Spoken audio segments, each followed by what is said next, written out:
Hi, everyone. I had the extreme pleasure of sitting down to have a conversation with Dr. Dawn Baker a couple weeks ago to discuss the journey from burnout to work-life balance. We had a fun conversation and talked about many different topics, to our physical and emotional health, to our inner work to define our purpose, to our personal values, and the impact of our professions on our families. If there is one thing that I learned in this conversation is that we all have more in common than what we think. Dr. Dawn Baker is the physician, writer, speaker, and lifestyle design coach behind Practice Balance. She helps high-octane professionals step off the treadmill of achievement, rediscover their true selves, and cultivate a practice of balance that's right for them. She is the author of Lean Out, a professional woman's guide to finding authentic work-life balance, and is the host of the Lean Out podcast. Dawn is also a certified yoga and meditation instructor who is passionate about off-grid living, homeschooling, fitness, and travel. After this short break, we will get right into the interview. We'll be right back.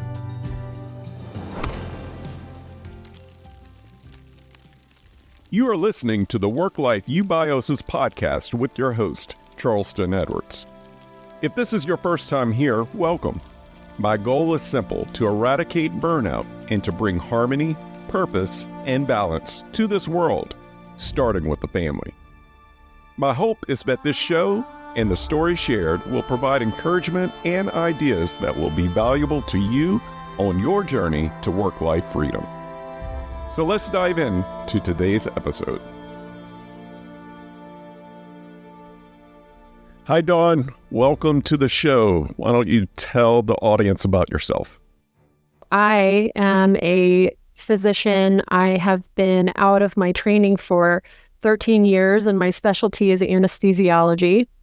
And I am currently leading a work-life balance where I work very part-time as an anesthesiologist. I tend to average 1 to 2 weeks per month of clinical anesthesiology.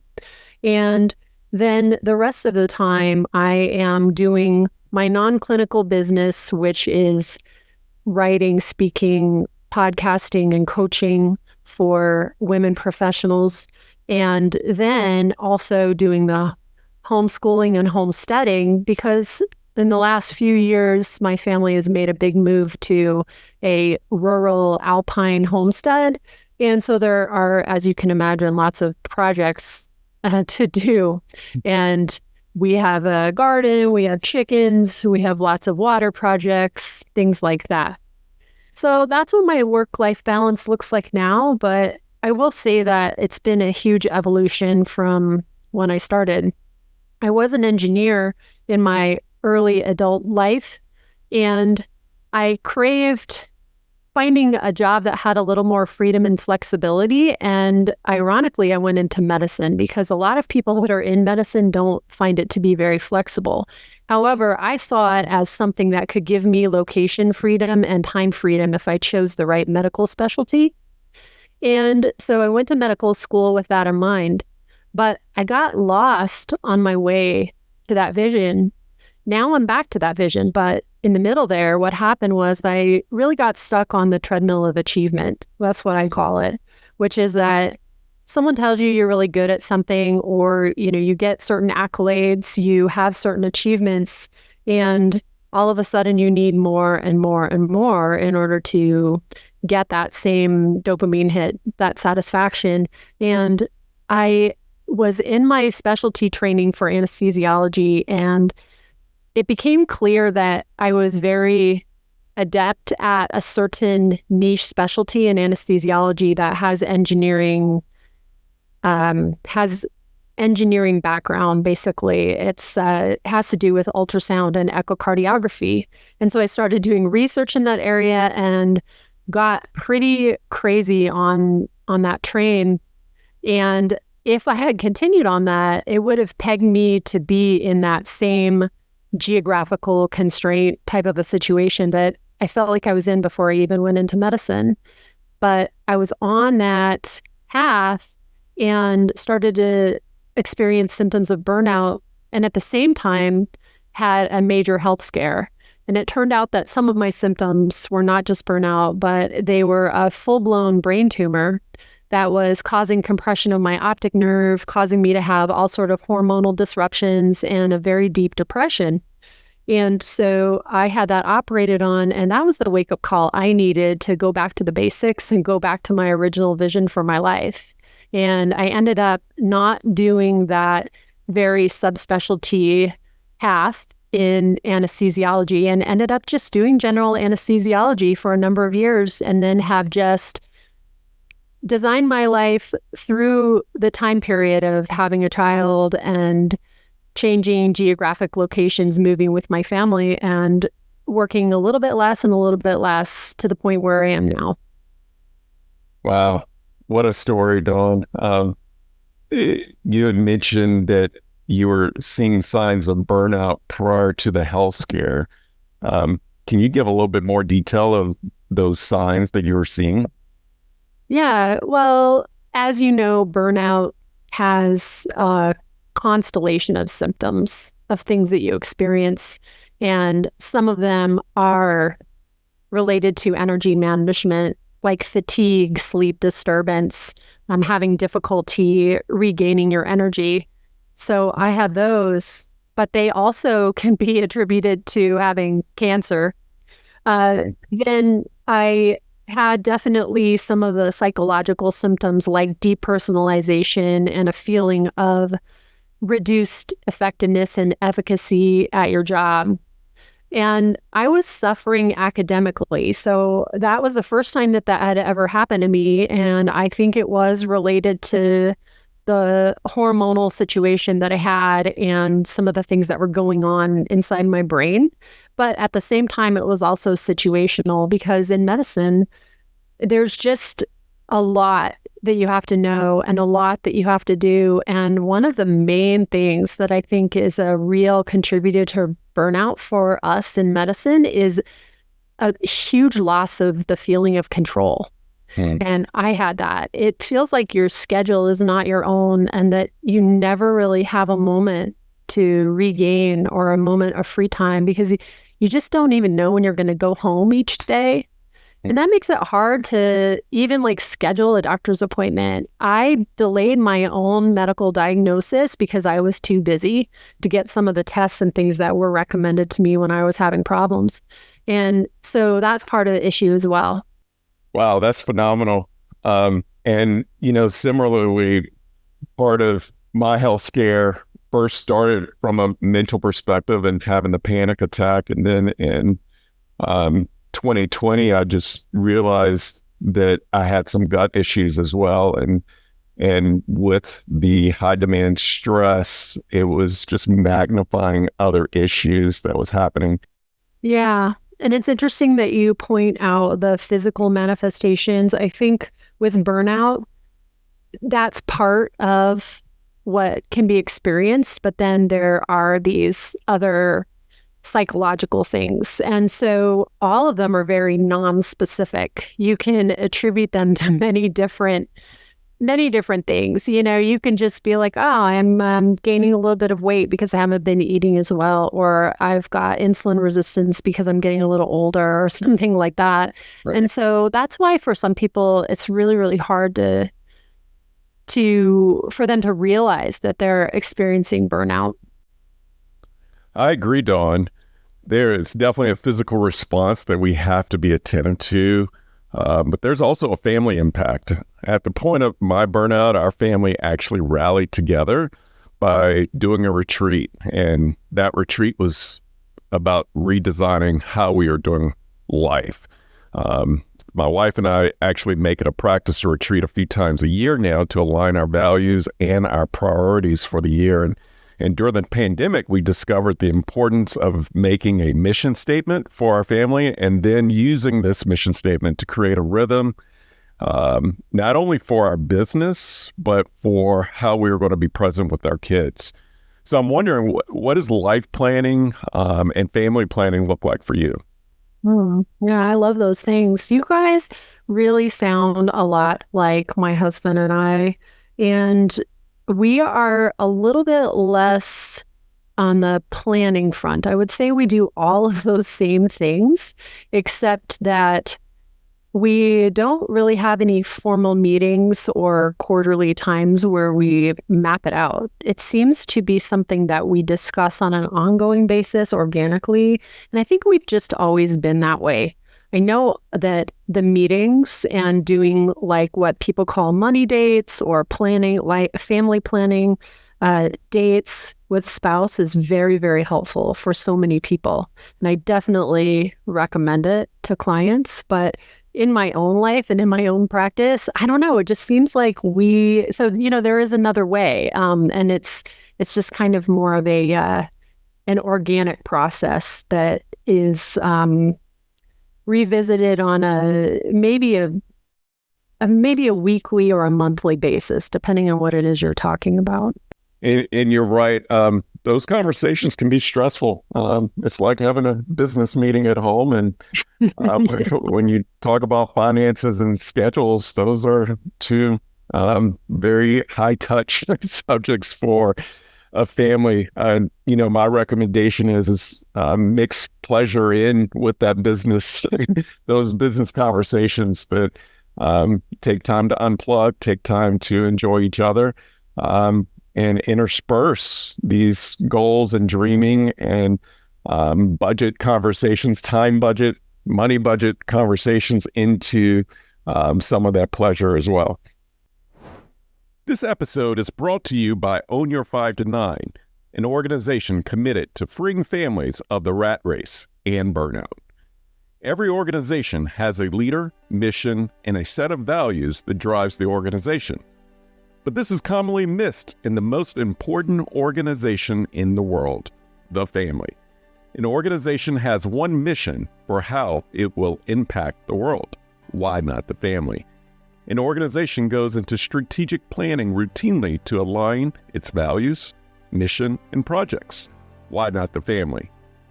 Whose Home, a strategic planning guide for families, is a workbook and a tool needed in all households. Whose Home takes a strategic planning approach with 10 guided exercises to define your core family values, family mission, and tools to operationalize how your family does life together. If your family is facing a big decision, Whose Home is for you. If you're considering a career pivot, Whose Home is also for you. If you desire more intentionality and harmony in your home, Whose Home is for you. Create a healthy culture, not a hustle culture, at home. Visit ownyour5to9.com to claim your copy today. For me, one thing that you didn't really mention in your burnout journey that I wanted to point out to the audience, and I don't necessarily think that this has to do with being in medicine versus not being in medicine. I just think it's dependent on the individual, is that a huge part of getting out of burnout for me was doing a lot of personal development and mindfulness work to turn my self-hatred into self-compassion. Because I feel like when I was in the throes of that treadmill of achievement, the burnout, and being sick and not even knowing it, I did not like myself. And I thought, what is wrong with me? Why can I not hack this when everybody else in my residency class is able to deal with it and stay fit and stay attractive and, whatever it is that you are seeing and comparing in an outward basis, and you don't even know what's going on with other people, but, you just see a certain thing and you think, well, why can I not measure up to that?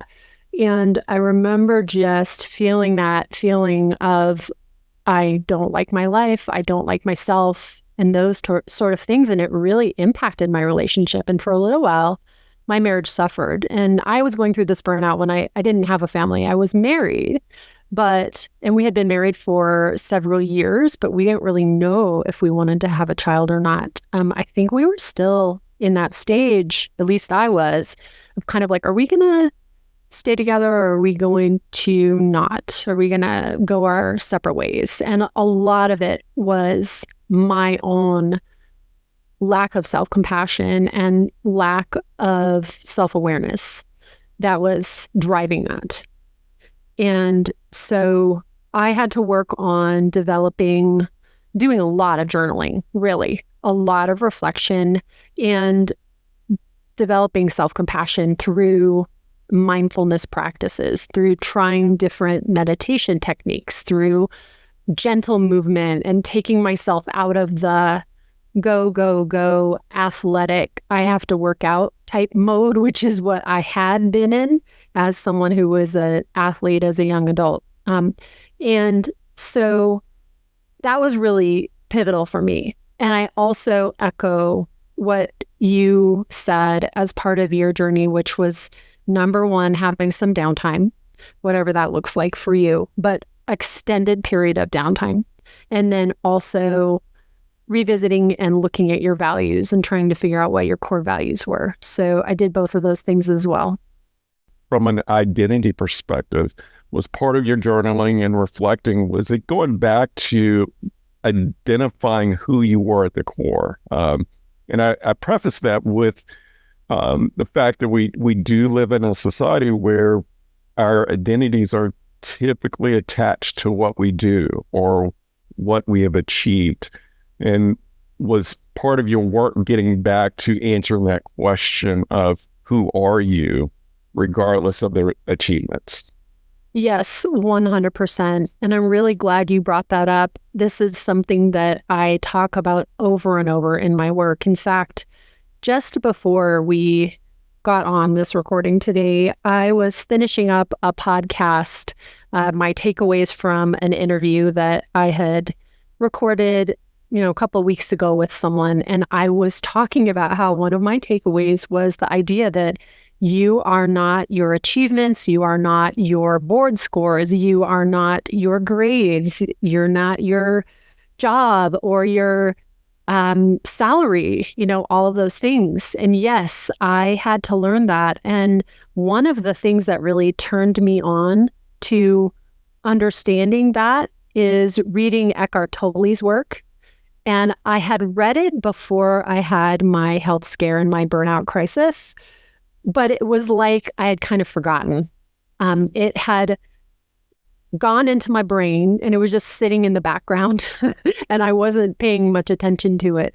But I reread those things. I can highly recommend the book A New Earth and also The Power of Now. Both of those are by Eckhart Tolle.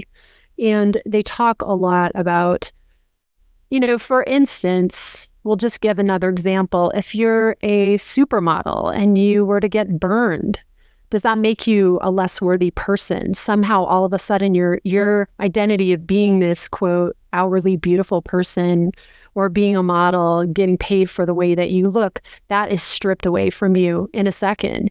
What does that mean about you? Well, it honestly means nothing about you. You're still a human being. You're still a person. We're all still connected. And in some ways, we are all still equal. In certain ways we're not, and in certain ways we are. And that is a concept that is just very important. And especially for people that are in these high-octane professions, we have to remember that if we weren't doing this job, we'd still be a person that's worthy of happiness and of having the kind of life that's fulfilling. Yes, Dawn, you are so right. We all have value and we all have something to contribute to this world. And we don't have to achieve to bring that value to the room. And I appreciate your bravery on standing on this principle. So when was the point that you discovered your new purpose to help others out of burnout? When I had my health crisis and I was nearing the end of my training, I decided to start a blog back then, and that was 2011. And I started it with the intention of helping other physicians and professionals to learn more about themselves and find strategies for making their lives as simple and fulfilling as possible and avoiding burnout. And I still have all of those articles on my blog, but my work has definitely morphed over the years. I started doing public speaking and have spoken mainly at medical society conferences and other CME type medical conferences on the wellness aspects, sometimes on burnout prevention, on moving beyond burnout. But then I have started also talking about living a medical life less ordinary, is what I would call it, which is like holding on to being a physician if you really enjoy being a physician, and not falling into that trap of all or nothing thinking, where if you can't be the golden child, the perfect surgeon, the, perfect person in your medical specialty, that you need to completely quit medicine and go do something non-clinical. A lot of people fall into that trap.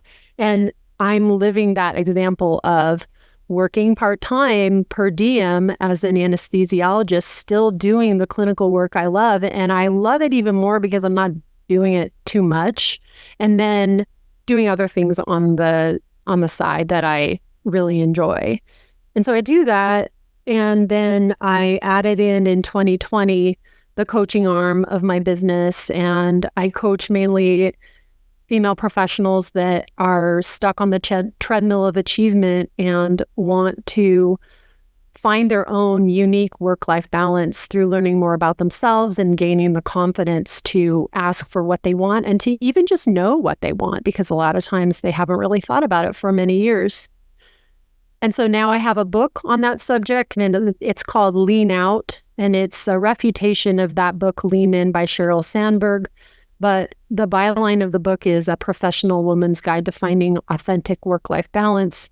And then I have a podcast by the same name where I share people's experiences and inspiring stories of professionals who have carved out their own unique place in medicine, law, accounting, finance, tech, other areas. And then sometimes I put in my own solo casts where I talk about a certain mindset subject or, something that's been on my mind or a problem that I've recently dealt with for myself. So that's what I've been doing. What about you? Tell me a little bit about the things that you are offering in this space. I like all that you're doing, Dawn. Work-life balance is not a destination. It's a daily action. For me, I have a workbook that helps families get out of burnout and to get their schedules aligned with their values. And it's called Who's Home? I have aspirations of doing other publications, but I believe this workbook is the starting point for a new destination. And it's not an individual journey, but a family decision first, as everyone has to be in rhythm and on the same page. I so resonate with the idea that you just mentioned, that work-life balance is really a constant practice and that everything will happen in time and that you're not in a huge hurry, because that's the same way I feel about the future endeavors and visions that I have for what I would like to do. I would really like to make a workbook as well that corresponds with my book, Lean Out, and gives exercises for people, kind of like a guided journal. And then for this winter, 2024, 2025, I'm working on what I call the Lean Out Confidence course. And it will be a video course that is self-guided, that explains to people how to gain confidence. And it's in 4 major modules. So that's currently what I'm working on. But, just the other day, I had someone ask me, how do you do all these things? You're doing this and you're doing that and you're on social media and blah, blah, blah. And I said, I really just am not in a hurry to do any of it. I kind of do it when I feel like it, and I don't push myself too hard, and I remember why I'm doing it. I'm not doing it because I have to or because I'm trying to make $1 million or something like that. I do it because I really like it, and I grow and learn when I'm making this content and sharing these things with people and connecting with other people, and I like to help other people. I like what you just said, when you can detach and release the expectations and outcomes, meaning usually the accolades or the money that comes from it. It really takes the pressure off and puts the joy back into what you're doing. So I so appreciate your mindset of how you're serving your community. And then, this course sounds amazing because you are really hitting on one of the biggest, I would say, challenges, and this is an internal challenge of of going from a place of burnout to a place of purpose, and that's confidence. And really having to get over the fear factors and really detangling where that fear is coming from. So there's clarity on how to move forward. So I can't wait to hear and see more about this course. Yeah, thank you so much. And with that being said, we are at time, and I can't thank you enough, Dawn, for being part of this podcast and you sharing your story. I know we just mentioned some resources that we're both working on, and if you're new to this podcast, you can find my Who's Home workbook. It's called Who's Home, a strategic planning guide to protect your family from the rat race. And this can be found on Amazon or at my website at ownyour5to9.com. While you're on the site, I'd love for you to sign up to be part of the Work-Life Eubiosis community, where you can receive resources and inspirational content on a weekly basis. How about you, Dawn? Where can listeners get in touch with you? Yeah, so mine can all be found under one location as well. It's my website, and it's called practicebalance.com. And it has more than 10 years of blog posts, as I had mentioned. There is a way to link to my book and to my podcast, to subscribe to my newsletter. And if you do that, you put your email into the purple box, you get an instant download of a core values exercise that you can do for yourself to figure out your core values. And then I'm also active on Instagram, and my handle is Practice Balance. And that was my interview with Dr. Dawn Baker. It's amazing how her story resonates so much with my own story, and that we're both on endeavors to help others out of burning out and to find balance. And maybe this is you, and you're at a point in your career where you need a pivot, but you don't know which way to go. My first reminder is that you don't have to go through this alone. If you need support, you can reach out to me through my website, ownyour5to9.com, or you can check out Dawn's site, practicebalance.com, and she would love to welcome you to her community and services as well. In the meantime, please be well and remember to make a life, not just a living. And if you enjoyed this conversation, please take time to rate and leave a review so that others can be reached and also find this content on their platforms. Thank you for listening.